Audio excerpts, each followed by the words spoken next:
Welcome back to Wild Jokers here on 24/7 Comedy for Radio for Phoenix, AM 1260, 96.1 FM.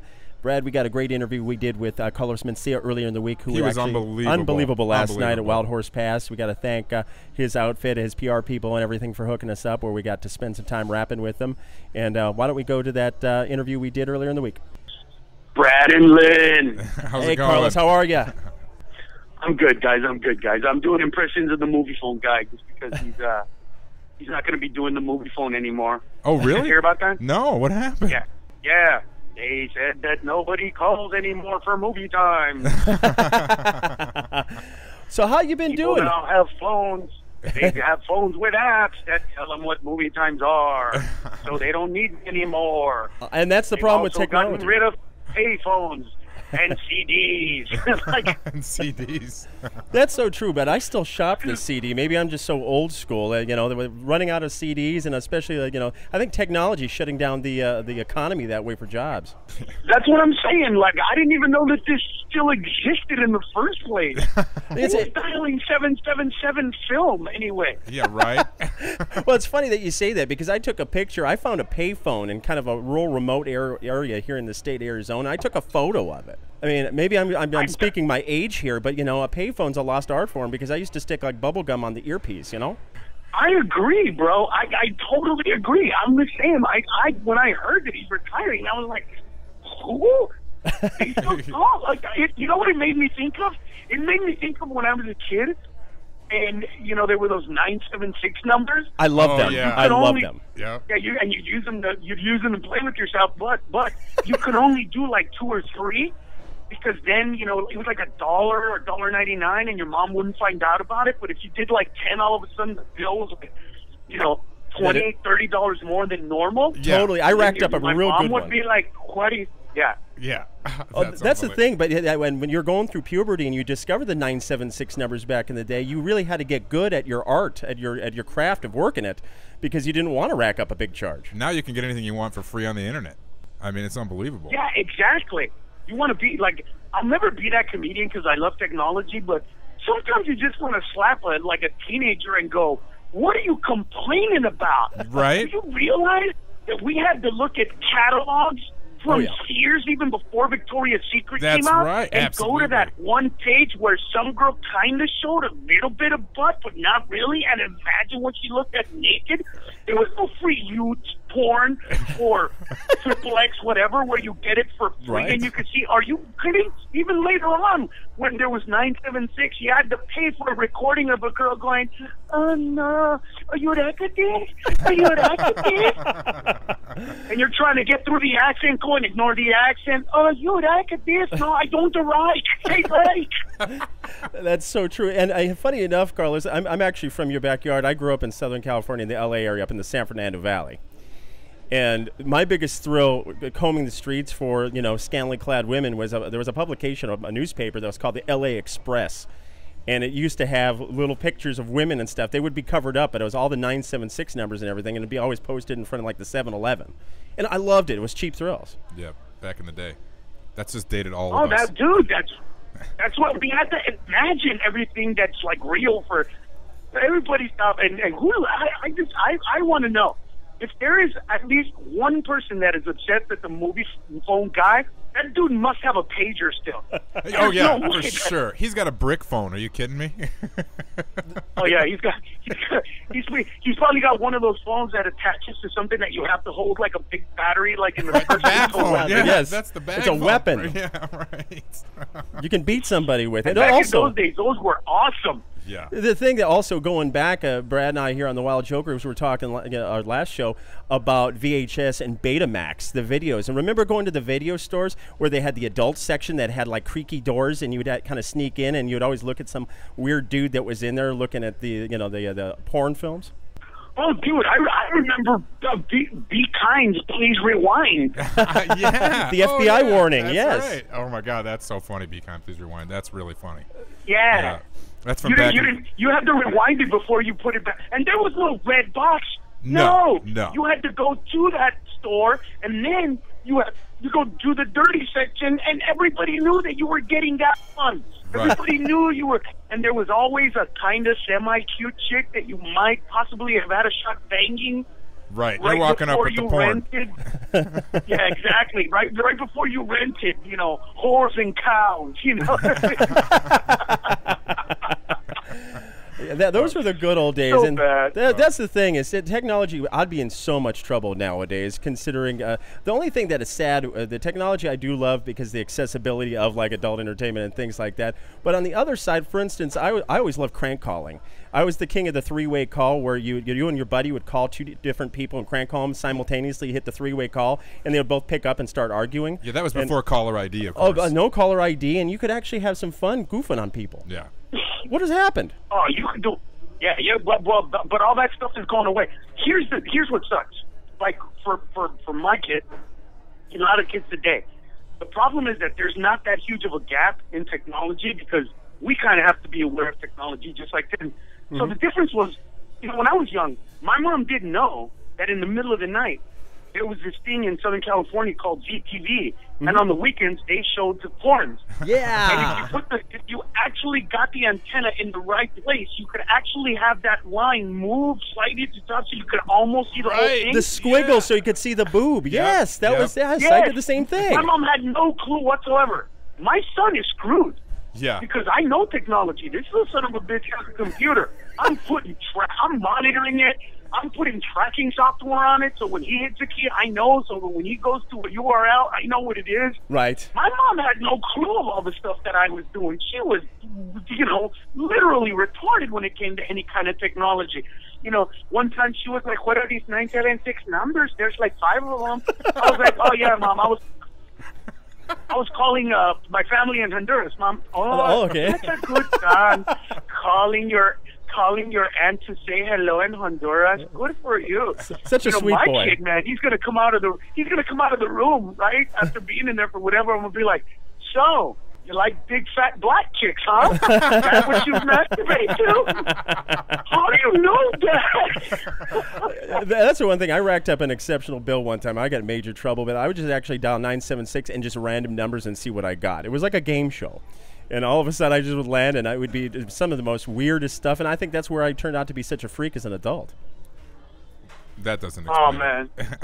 That's funny, man. Yeah, it is. Just racking up. So funny. It totally is. But, hey, we're so excited to have you coming out to Wild Horse Pass out here in the Phoenix area. We'll be there. We're definitely going to be there and the whole bit. But how's the tour and bopping around? I mean, I must admit, when you were on Comedy Central, the Mind of Mencia was one of my favorite shows Comedy Central ever had. Just compliments to you.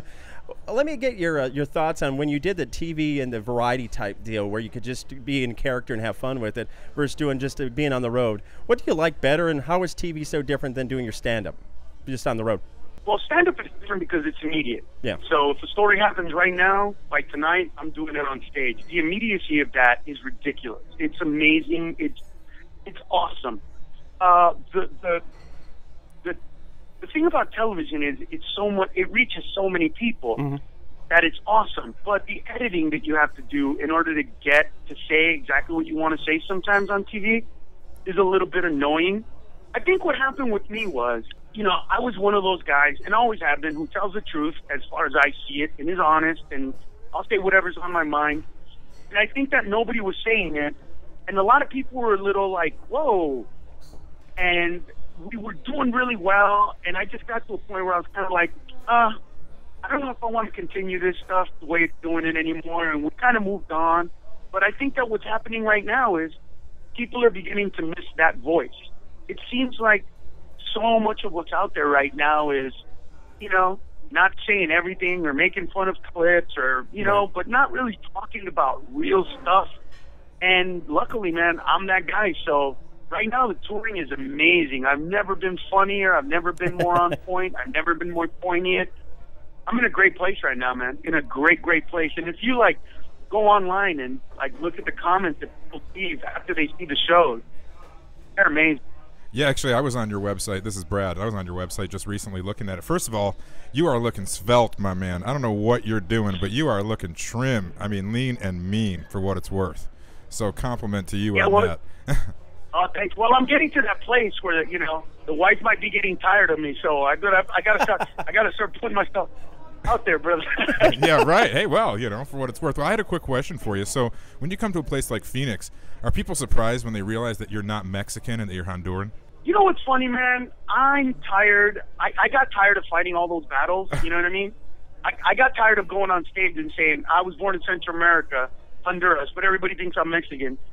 And then getting off stage and having somebody goes, why are you acting Mexican? I just said that I was from Honduras.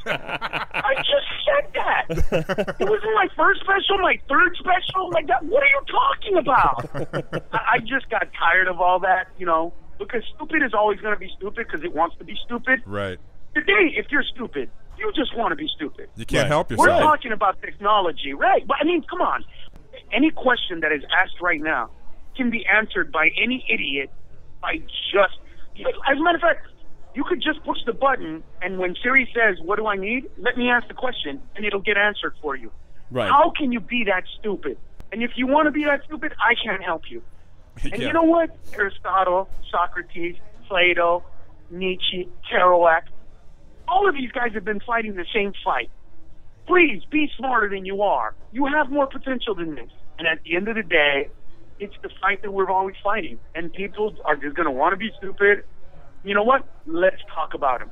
Let's talk about the idiots that are actually going to miss the movie phone guy because they don't know that there's an app that tells you where the movies are. And you can actually pay for your tickets on the phone so that when you get there, you already have seats. Yeah, right. Yeah, it's crazy. It's crazy. It's not like the old days anymore. Well, one quick thing. I know Len wants to chime in here, but I got to tell you, when I was doing a little research about you, I was amazed to learn that you're one of 18 children. That's like a more than a hockey team. Oh, dude, my mother had 18 kids. My mother never had periods. She just had people.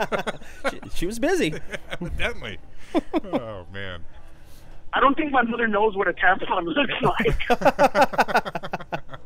That actually, yeah, that definitely a character builder. I barely can handle just having one sibling. Imagine having that many, right? That's definitely something. Hey, well, quick question. I always ask, kind of unusual. I'm the unusual bird of the show here on the Wild Jokers. Is the weirdest thing when you're on tour? What is the weirdest thing you've seen? Because a lot, sometimes with like a lot of the rock bands I've worked with in the past and stuff, groupies, women, flashing, that kind of stuff. Any strange occurrences historically in the past, 10 years of you just moving and grooving, 10, 15 years?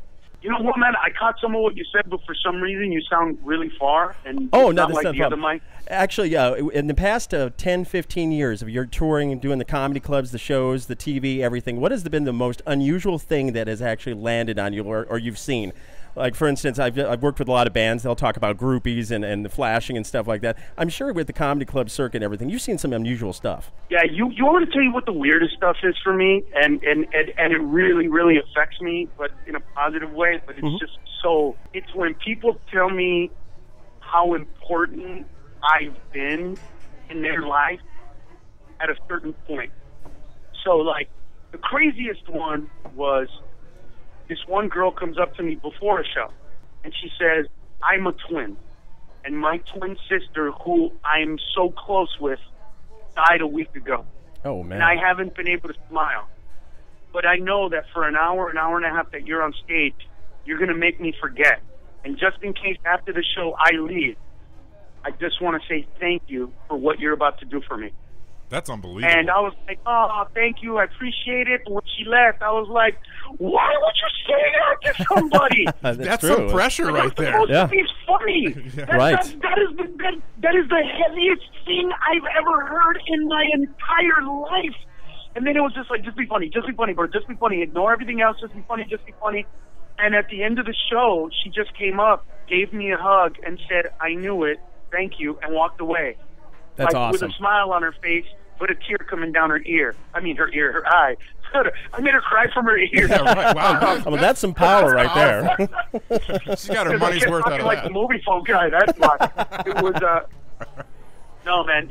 There's moments like that, when somebody says, you helped me get through a rack or through chemotherapy or whatever those moments are. Those to me are the moments that are strange because I do what I do to be funny. I never look at it from that harsh, serious perspective, but I do realize at those moments that there's another side to my comedy that it touches people in certain ways, and it makes them feel like they're not alone. You know, people come up to me and go, dude, I thought I was the only one that thought what you were thinking, but I guess there's a lot of us. And it's really good to have that affirmation within the confines of the fact that they laughed and it made their life or day better. That's amazing to me. That's the weirdest thing. I don't see myself walking up to somebody saying that, but that's just because it's me. I can't imagine that they would say it, but when they do, it's just so bizarre. Yeah, so comedy is basically therapy, is what they're trying to say, and it's working. So you didn't really know you were a therapist, did you, Carlos?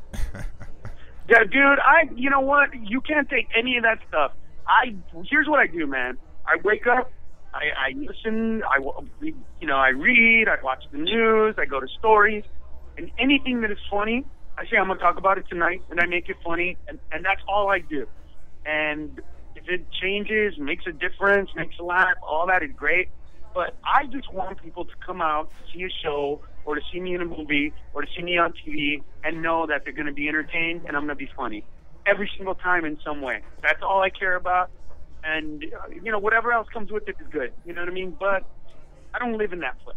Well, I got to thank you because your bit on orgasms definitely has been sexual therapy for a lot of my previous girlfriends. You're painting the picture on how simple it is for us guys, and for them it's searching for the bean. It definitely has been a help. So Wild Horse Pass this Friday. You got to get out. You can win tickets here on Wild Jokers Radio as well. It's the one and the only Carlos Mencia. Carlos, I want to thank you so much for hanging out with us here on Comedy 24/7 Radio for Phoenix, the Wild Jokers Radio. It's been a pleasure. No, not a problem, man. And I want everybody to know that even if you saw me recently, last time I was in the area, right now it's a different act. It's always different, guaranteed, a bunch of new material. It really is. So come out, check out the new material. It's amazing, because if you say, oh, I saw him last time, nope, you didn't see what I'm bringing now. I take what I do seriously in that respect, and I never want to do shows that are the same as the show from before. So, new material coming out. Come check it out. Not a lot of tickets left, by the way. I can't wait to be there. One of my favorite places to perform. Well, we can't wait to see you. Yeah, thank you so much for joining us. You're welcome, guys. I appreciate it.